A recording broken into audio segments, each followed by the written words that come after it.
Ahora que estamos viendo especialmente a Alianza Lima y Sporting Cristal yéndoles súper mal en los torneos internacionales, algunas personas comentan, viendo a sus refuerzos extranjeros, el que mejor debieron haberse arriesgado en invertir en brasileños de la segunda división de su país y que con estos le podría ir mejor al no ser malos. No obstante, se ven diversos comentarios el indicar que eso pensaron los directivos del Sport Huancayo y por eso mismo ficharon a esa clase de foráneos solo para un certamen continental, en este caso la Copa Sudamericana, siendo humillados por 9-0. ¿Pero es esto verdad? Acompáñenme a descubrirlo, aquí en Rincón del Gol.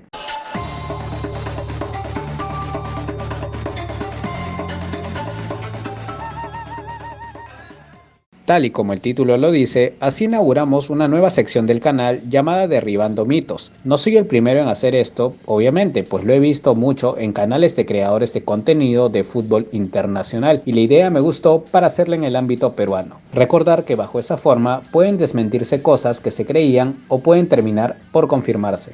Realmente no es que seguiré un patrón de cuándo subiré videos de ese tipo, pero estarán ahí presentes. Estoy abierto a cualquier sugerencia de algún tema para esta serie, aunque sí les pediría que sean no tan antiguos por motivos de la investigación virtual. Ahora sí, comencemos. Poniéndonos en contexto, Sport Huancayo había clasificado a la segunda ronda de la Copa Sudamericana 2010 y su rival sería el Defensor Sporting de Uruguay.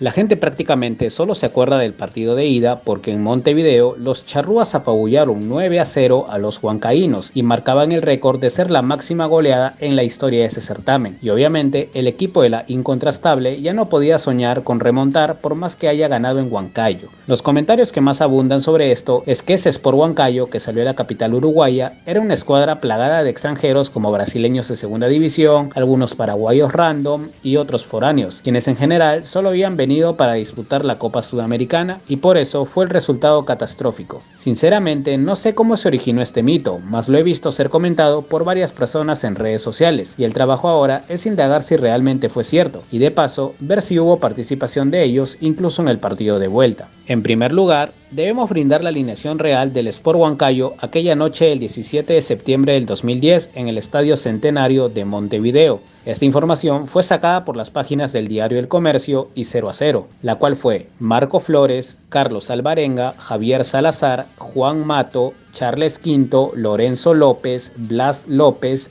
César Ortiz, Aderly Campos, Johan Sotil y Sixto Santa Cruz, ingresando después Fernando Macías, Neto e Irben Ávila, dirigidos todos por el paraguayo Cristóbal Cubilla. ¿Cuántos de estos 14 jugadores eran peruanos y cuántos extranjeros? Aunque usted no lo crea, de todo este conjunto teníamos 7 peruanos y 7 foráneos. ¿Pensaban esto o creían que había más extranjeros? 6 de ellos en cancha y 5 compatriotas. Como que toda la culpa no es suya, ¿verdad? No con eso los deslindo de la responsabilidad.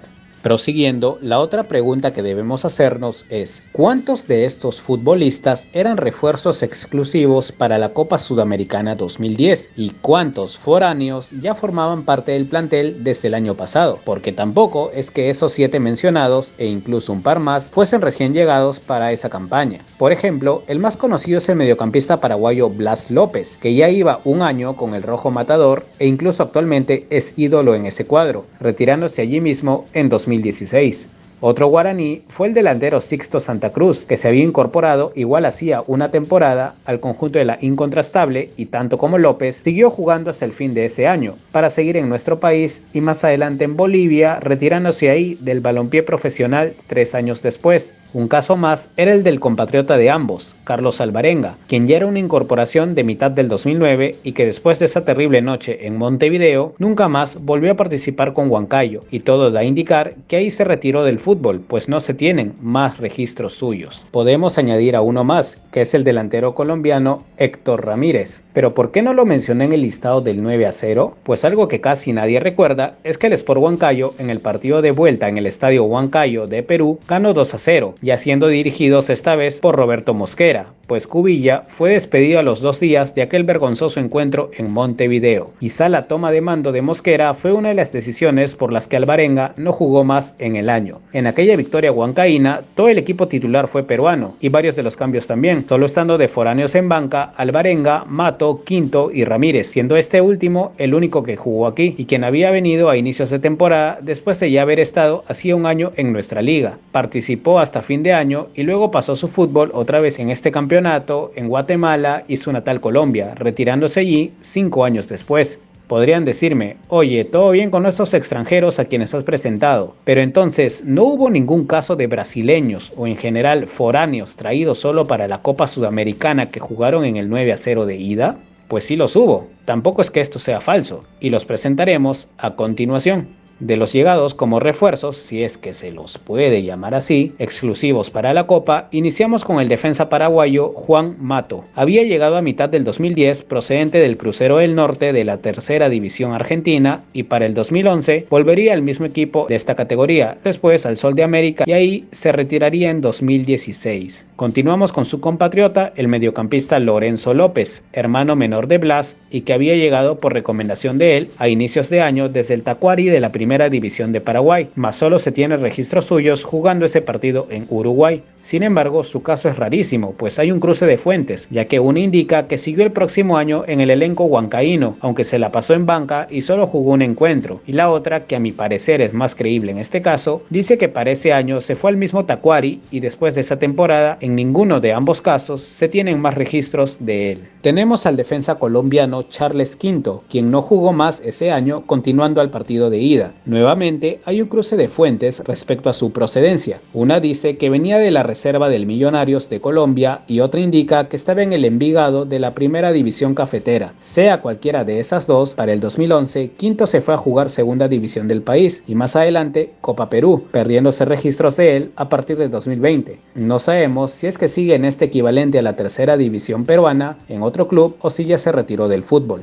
Podrían preguntarme otra vez, entonces, ¿no había brasileños? Pues sí, y estos, al igual que los otros 3 mencionados hace poco, eran 3 más que solo eran refuerzos para la Sudamericana, y se los mostraré. Así arrancamos con el mediocampista Neto, quien venía del Santa Clara de la segunda división de Portugal, lo cual es muy raro a mi parecer. Después de ese único encuentro jugado en Huancayo, donde incluso recién ingresó en el segundo tiempo y fue el único brasilero en jugar, se fue ese mismo 2010 a ser parte de clubes de primera y segunda división del campeonato amazonense en Brasil, hasta su retiro en el São Raimundo de ahí mismo en 2017. Siendo realistas, donde se fue es un equivalente a la quinta y sexta división brasileña, por lo cual comento que su caso es extraño. El segundo era el delantero Diogo Carioca. Tal como dije, no jugó ningún partido con el Rojo Matador, porque se quedó en la banca de suplentes en aquel 9-0. Venía de haber jugado ese mismo año en el Juazeirense de la segunda división del campeonato bahiense de Brasil. ¿Y qué es esto? Podrían preguntarse. Fácilmente ni llegaron a entender el caso de Neto, y el campeonato amazonense tampoco, así que se los explicaré.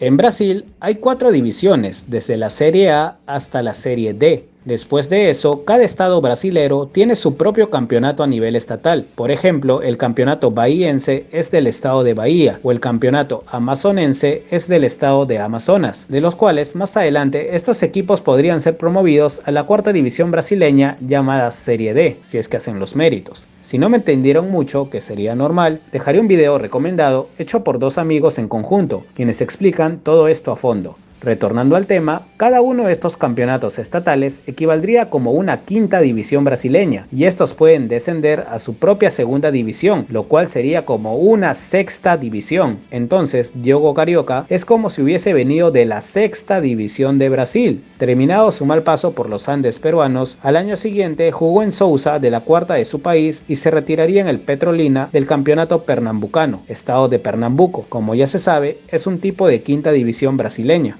Ya cerrando, está el excéntrico arquero Fabiano Eves, quien procedía del América Futebol Clube de la segunda división del Campeonato Paulista, estado de Sao Paulo, o sea, como una sexta división brasileña. Sin jugar un solo partido en Huancayo y solo saliendo en banca aquella noche charrúa, Eves al año siguiente se regresó a Brasil y estuvo mayormente paseando su carrera entre escuadras de la Primera División de Paraguay y de los campeonatos estatales de Brasil, siendo su último registro en 2021 en equipos de la Segunda División Paulista, entonces como en una Sexta División brasileña. Haciendo una revisión general de los extranjeros en el partido de ida, salieron 8 en la nómina, siendo 6 los contratados solo para la Copa Sudamericana, pero finalmente jugando únicamente 4 en ese día y en cancha habiendo solo 3, pues un cambio fue de hombre por hombre. Los otros 2 se quedaron en banca los 90 minutos. En conclusión, en la goleada sufrida por los huancaínos, ese día de los titulares, 8 futbolistas entre nacionales y foráneos ya estaban jugando al menos desde inicio de temporada en el club y solo 3 eran los disque refuerzos para esa copa. Adicionalmente, el foráneo que únicamente jugó en la vuelta también ya estaba desde que arrancó el año.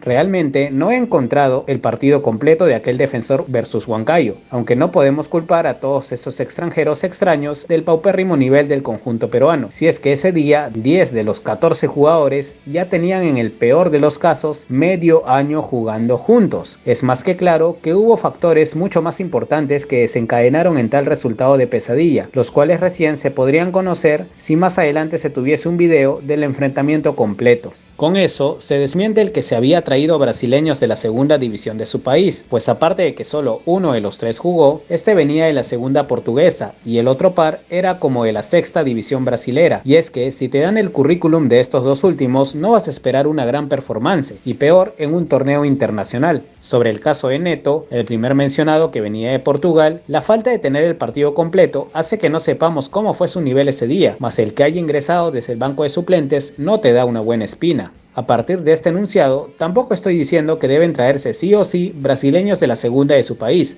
o no sé, argentinos también del torneo de ascenso de su nación, pues si desean hacer esto ya correspondería a un área profesional de cualquier club inca que estuviese interesado y donde yo no puedo opinar porque no tengo conocimiento en ese campo.